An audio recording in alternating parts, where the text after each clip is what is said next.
Tadi sudah perspektif banyak agama-agama, sekarang kita lihat ada perspektif sufisme atau perspektif tradisi mistisisme. Di perspektif sufisme, penderitaan ini bahkan bukan sesuatu yang dihindari. Minggu lalu saya cerita tentang Robiah dan masih banyak lagi cerita tentang para wali yang penderitaan itu bukan sesuatu yang dihindari, bahkan penderitaan diposisikan sebagai jalan untuk membersihkan diri. Dalam tradisi mistisisme ada asumsi bahwa jasmaniah manusia, lahiriah manusia, hasrat dan nafsu manusia itu perlu dilemahkan. Sehingga yang rohani dan yang hakiki bisa lebih kuat. Cara melemahkannya seperti apa? Dengan jalan membuatnya menderita. Maka para sufi itu kadang melakukan amalan-amalan yang tujuannya memang melemahkan jasmaniah, melemahkan nafsu. Arahnya kemana? Ya biar rohaninya lebih kuat. Jadi memilih penderitaan sebagai jalan pembersihan diri. Nah, ini perspektif sufisme. Biasanya dipakai dengan istilah melakukan suluk, melakukan perjalanan via purgativa. Purgativa itu pembersihan diri melalui penderitaan-penderitaan. Hidup yang justru milih menderita. Ini kan sering ya, meskipun tidak ekstrim, kita misalnya puasa, milih puasa Senin Kemis, milih sholat malam. Ini kan milih yang tidak enak. Kan waktunya orang istirahat tidur, kita malah bangun sholat. Waktunya orang boleh makan, kita milih tidak makan. Ini kan contoh milih jalan penderitaan. Tujuannya apa? Untuk pembersihan diri. Modenya ya mode riyadoh, mode mujahadah, tazkiyatun nafas. Jalan untuk membersihkan diri. Jadi kadang-kadang sufi itu lebih milih jalan yang tidak enak. Bukan karena tidak pinter, tidak tahu mana yang lebih enak, mana yang tidak enak. Tapi sangat tahu. Tapi beliau milih itu untuk melemahkan jasmaninya, melemahkan hasrat nafsunya, sehingga rohaninya jadi kuat. Ini perspektif sufisme. Hampir di semua tokoh sufi yang kita bahas, terasa bahwa hampir semua sufi lebih memilih jalan hidup penderitaan. Menderita secara fisik tidak masalah, asal ruhaninya cemerlang. Menderita di dunia tidak masalah, asal akhiratnya bahagia. Menderita sekarang tidak masalah, asal besok bahagia. Nah, logika ini yang dipakai. Kalau di Jawa ada istilah tirakat. Mungkin ada serapan dari bahasa Arab, tirakat dari kata-kata taroka, meninggalkan. Jadi meninggalkan itu orang yang pantang melakukan sesuatu atau pantang memakan sesuatu atau dan seterusnya. Tujuannya apa? Untuk tadi menguatkan rohani. Ini perspektif sufisme. Kemudian ada lagi perspektif tentang penderitaan. Dulu pernah kita bahas dari Ki Ageng Suryo Mentaram. Kalau tadi ada pandangan penderitaan itu sebagai hakikat hidup, ada pandangan penderitaan itu sebagai akibat perbuatan, ada yang menjadikan penderitaan sebagai jalan untuk membersihkan diri.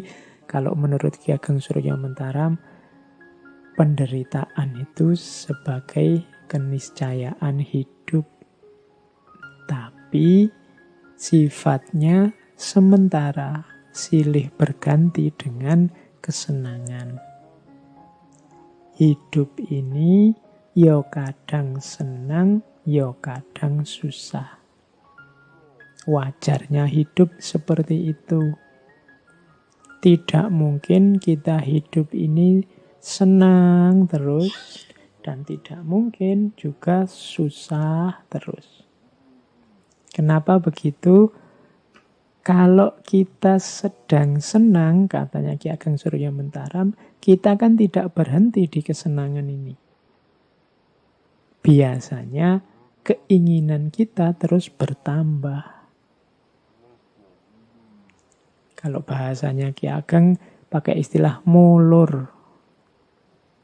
Kemarin cita-citanya A, sekarang A sudah tercapai, kan kita tidak diam di situ, nambah lagi bercita-cita B. Akhirnya kita susah lagi karena keinginan kita yang baru ini. Nanti kalau keinginan B tadi terpenuhi, ya kita senang lagi. Tapi kalau keinginan B tidak terpenuhi, kita kembali susah. Tapi tidak masalah, kalau B tidak terpenuhi, biasanya keinginan yang tadi mulur terus mungkret. Mungkret itu menyusut. Menyusut itu jadinya terus begini, tidak apa-apalah, dapat A saja sudah cukup kok. Kita syukuri saja yang A tadi. Itu namanya mungkret. Orang hidup itu selalu begini, gitu loh. Jadi antara mulur sama mungkret. Keinginan itu selalu silih berganti. Kalau terpenuhi senang, tidak terpenuhi terus susah. Setelah susah, keinginannya berkurang. Setelah berkurang, akhirnya dia senang lagi. Tapi terus menginginkan yang lain lagi. Nambah lagi keinginan, susah lagi. Hidup ini silih berganti seperti itu. Kadang senang, kadang susah. Kadang mulur, kadang mungkret. Kadang mengembang, kadang menyusut. Itulah hakikat hidup. Kalau kita menolak juga tidak bisa. Ya kadang senang, kadang susah. Ada senangnya, ada susahnya. Yang tadinya kita anggap penderitaan karena keinginannya tidak terpenuhi. Tapi begitu tidak terpenuhi kan kita terus mungkret, menyusut keinginannya. Akhirnya kita senang lagi.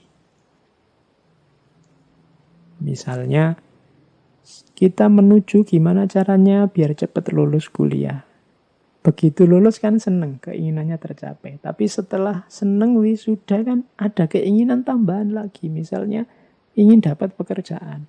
Ini dapat kerjaan kok susah ya. Sudahlah, disyukuri dulu yang lulusnya ini tadi. Sebelum menginginkan yang lain. Setelah bersyukur kan bahagia. Setelah itu kan tetap nambah lagi keinginannya. Jadi penderitaan itu keniscayaan hidup, tapi jangan khawatir, hidup ya ndak menderita terus. Ada senangnya, ada susahnya.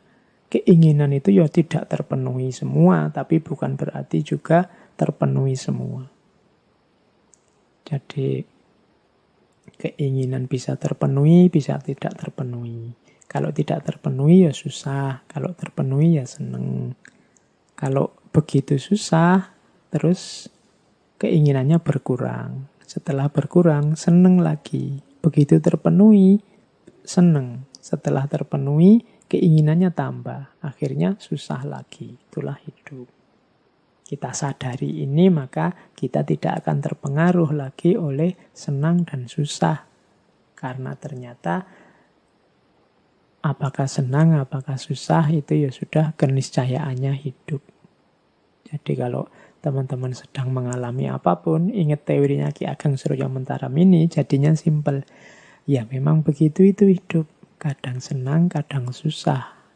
Kadang keinginan kita terpenuhi, kadang ya tidak terpenuhi. Tidak perlu dibikin wow. Oke, kita lanjutkan. Ada teori juga, saya bawa dari ranah sosiologi, cuma ini nambah-nambah referensi saja untuk nambah wawasan kita. Di mana sih titik-titik yang membuat manusia menderita itu?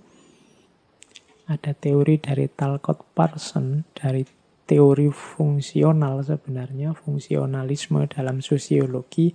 Cuma ini saya ambil untuk menunjukkan di situ loh manusia itu sebenarnya betapa dia tidak sempurna. sehingga mengundang penderitaannya.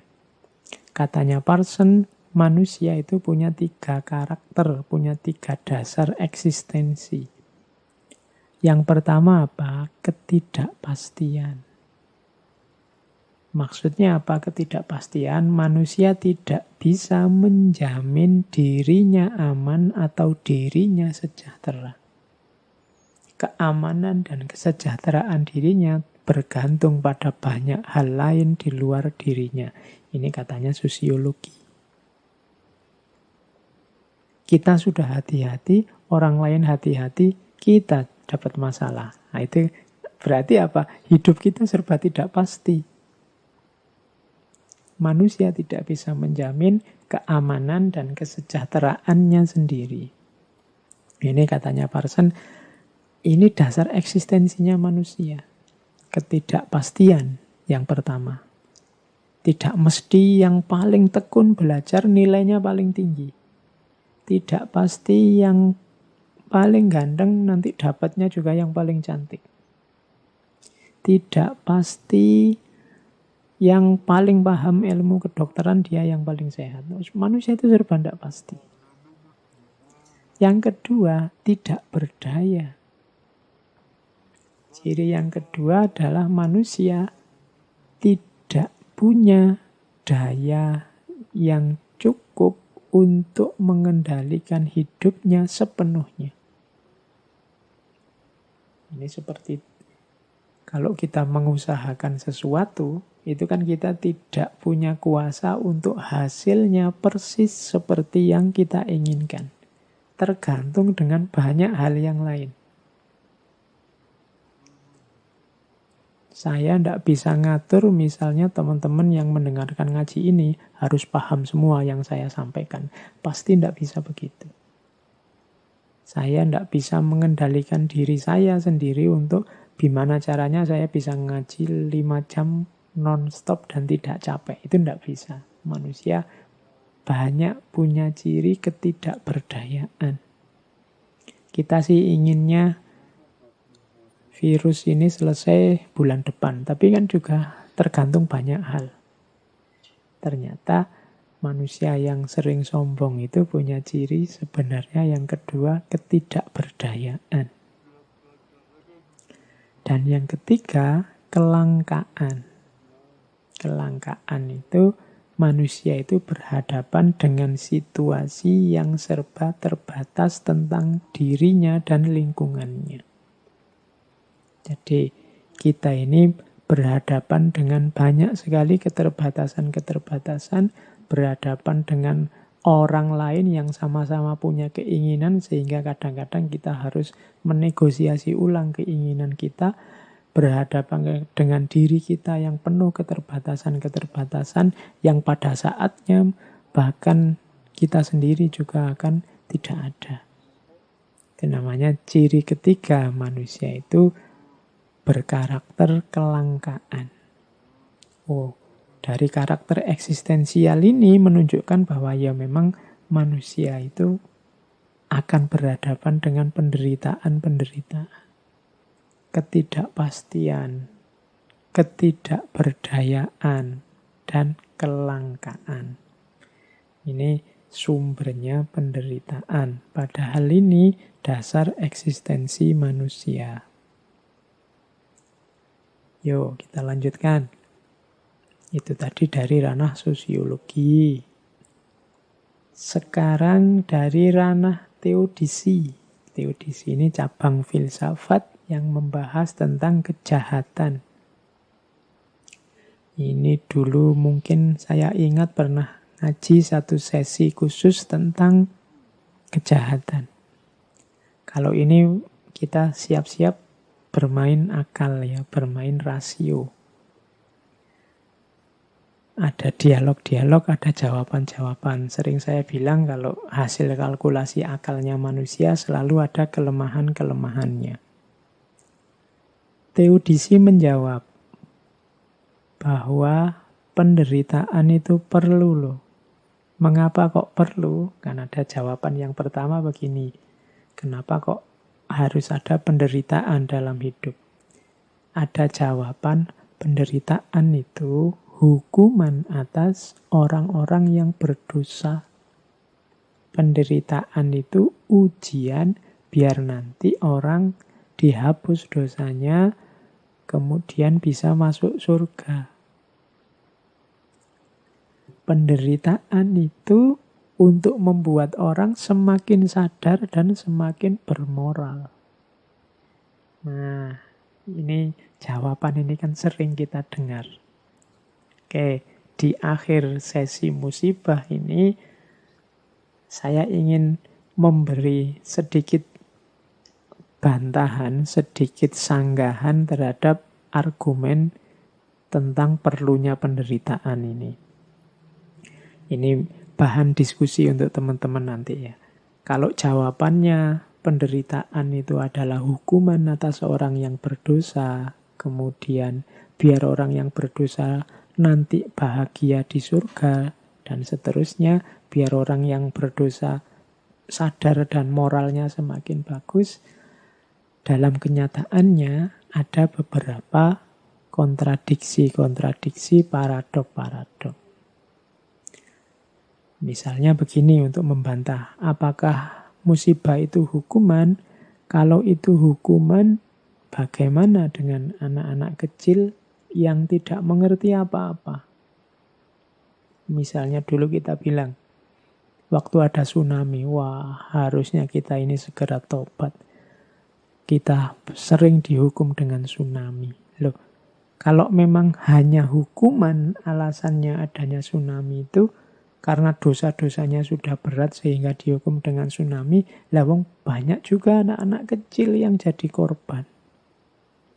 Banyak orang baik-baik, rohaniwan, agamawan, ulama yang jadi korban juga.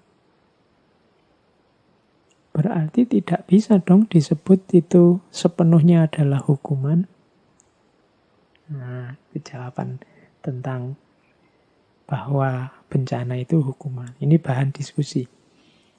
Yang kedua, nanti yang dapat bencana di dunia akan mendapatkan balasannya di surga. Ini bahan diskusi ya, saya tidak bilang bantahan ini pasti benar. Ada yang bantah begini, loh kenapa kok harus ada bencana? Bencana itu biar kita nanti susah di dunia, senang di surga. Loh apa Allah itu kan maha baik. Masa Allah mau memberi kita surga aja syaratnya begitu beratnya? Nah itu ada yang membantah begitu. Kalau Tuhan mencintai kita, mengapa sih kita harus disiksa dulu sebelum kita masuk surga?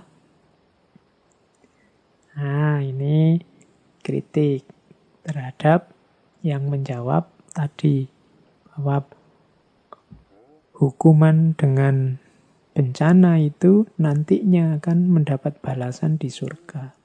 Silahkan nanti teman-teman ya jadi materi diskusi. Terus yang ketiga tadi juga bilang, loh ini biar moralnya orang jadi baik no. Dengan bencana kan nanti orang jadi sadar.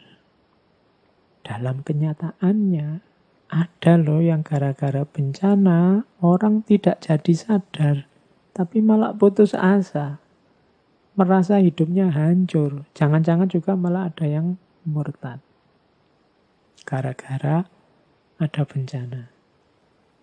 Nah ini juga bahan. Saya bilang tadi, apapun itu kalau masih pemikirannya manusia pasti ada celah-celah yang bisa didiskusikan. Karena manusia cirinya tidak sempurna.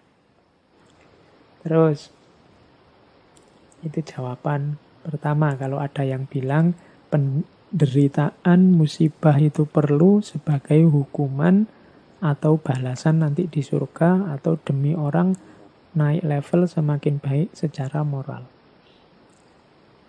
Yang kedua, kalau ada yang bilang begini, musibah itu harus dilihat secara luas, jangan dilihat parsial. Coba kita cek, jumlah orang yang mengalami musibah pasti lebih sedikit daripada orang yang tidak mengalami musibah.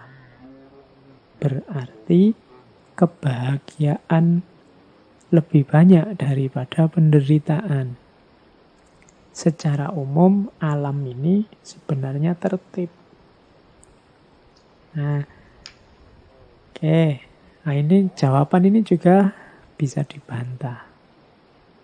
Kalau ada orang ngomong seperti itu, dengan jawaban bahwa melihatnya ya harus lebih luas, logika ini bisa dijawab berarti harus ada orang yang dijatah menderita demi ketertiban semuanya.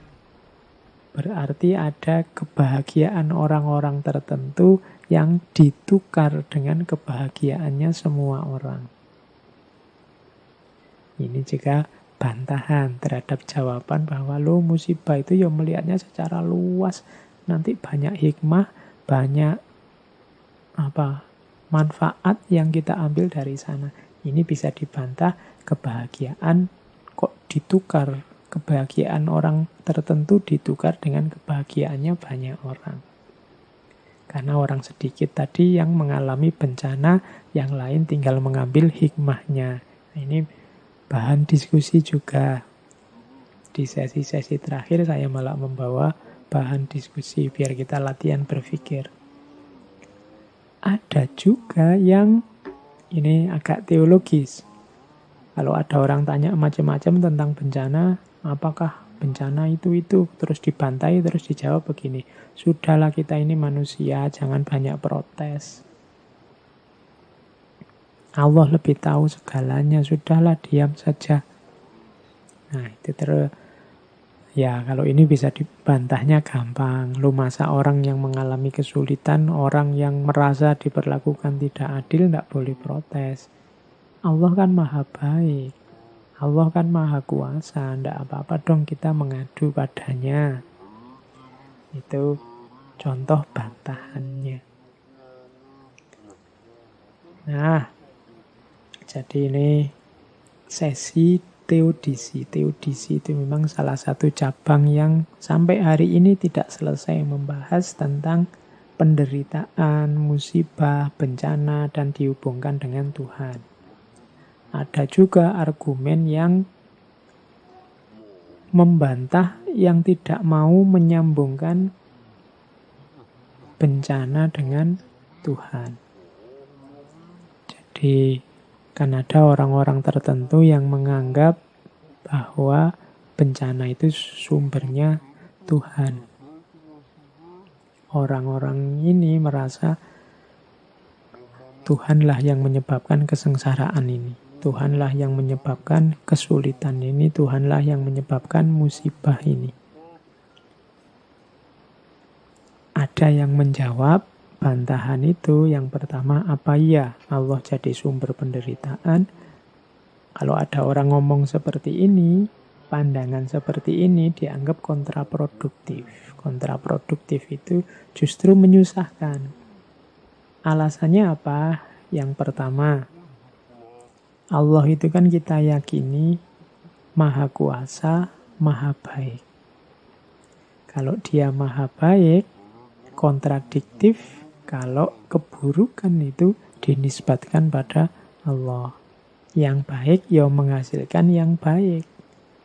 Kok ada penderitaan, ada kesalahan, ada keburukan, itu berarti manusia yang menjauh dari kebaikan. Yang kedua, penderitaan itu apapun jenisnya, meskipun dirasakan sakit, sebenarnya ada tujuan baiknya. Ini bantahan kedua terhadap yang bilang bahwa Allah sumber penderitaan. Allah yang maha kuasa pasti dan maha baik pasti punya tujuan baik dengan yang kita rasakan sebagai penderitaan, yang kita anggap sebagai menyusahkan kita. Kalau pakai analogi ya seperti anak kecil yang dilarang main game terus-terusan misalnya. Anak kecil yang dilarang main game terus-terusan ini menderita kan. Karena dia pinginnya main game terus-terusan. Orang tua yang melarang ini tahu kebaikan apa yang nanti akan lahir kalau dia tidak terus-terusan main game. Meskipun oleh si anak dianggap sebagai penderitaan. Biar saja dia menderita sekarang karena dia akan mendapatkan manfaat besarnya besok. Batahan yang ketiga. Pandangan bahwa Allah adalah sumbernya keburukan ini akan menyulitkan nanti dalam upaya untuk rekonstruksi, dalam upaya untuk menyembuhkan orang-orang yang kesulitan karena bencana. Karena kalau Allah sumber penderitaan, berarti kita tidak punya hal lain di luar hidup ini tempat kita bergantung. Karena kalau kita punya Allah, kita punya Tuhan yang melindungi kita, yang menyayangi kita, maka kita lebih mudah kalau sedang susah. Target kita, tujuan kita, sandaran kita Allah. Tapi kalau Allah sudah kita jadikan sumbernya penderitaan, ya kita tidak bisa ke sana lagi untuk keluar dari penderitaan. Kita tidak ada lagi yang memberi motivasi. Kita tidak punya motivasi, tidak punya target sandaran untuk mengurangi penderitaan yang kita rasakan. Lah ini sumbernya dari Allah. Apa bisa aku minta keringanan, apa bisa biar ini tidak jadi menderita, wong ini sudah keinginannya Allah. Nah, jadi ini argumen ketiga ini ingin bilang bahwa Allah jangan disebut sebagai sumber penderitaan. Karena kalau kita sedang menderita, pelarian kita yang terakhir itu Allah, Tuhan. Kalau dia diposisikan sebagai sumbernya penderitaan, nanti kita tidak bisa lagi lari ke Allah saat menderita. Oke, itu dialog-dialog filsafat tentang penderitaan. Ya monggo nanti untuk bahan diskusi. Saya bilang tadi, pikiran-pikiran filsafat itu ya produk berpikirnya manusia, yang pasti tidak ada yang sempurna. Selalu ada titik-titik lemahnya tempat kita untuk mengkritisi. Saya lanjutkan dengan, ini agak menarik. Tadi tiba-tiba saya dapat referensi dari Mahatma Gandhi sebenarnya. Ada, katanya Mahatma Gandhi, ada 7 dosa, ada 7 kesalahan kita, yang 7 ini nanti akan jadi sumber penderitaan kita dalam hidup. Ini 7 dosa ini saya bawa karena agak populer, mungkin manifestasinya ada dalam kehidupan kita sehari-hari kali ini. Yang pertama apa? Penderitaan kita hari ini banyak muncul dari antara lain nomor 1, politik tanpa prinsip. Ini katanya Gandhi ya, politik tanpa prinsip.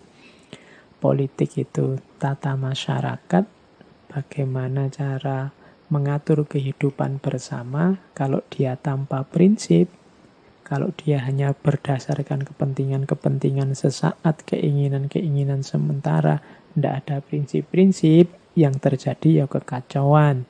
Kalau itu kekacauan, pasti melahirkan penderitaan. Jadi dosa pertama yang menjadi sumber penderitaan adalah politik yang tanpa prinsip. Yang kedua, sumber penderitaan adalah bisnis tanpa moralitas. Usaha bekerja yang tidak menggunakan moralitas. Kalau bisnis biasanya hanya melihat untung dan ruginya. Ini juga nanti akan jadi sumber penderitaan. Yang ketiga, pengetahuan yang tanpa karakter. Orang-orang pinter, orang-orang berilmu yang tidak punya karakter. Tidak kelihatan wajahnya seperti apa. Sehingga ilmu, pengetahuan hanya dipakai untuk menjustifikasi kepentingan-kepentingan keinginannya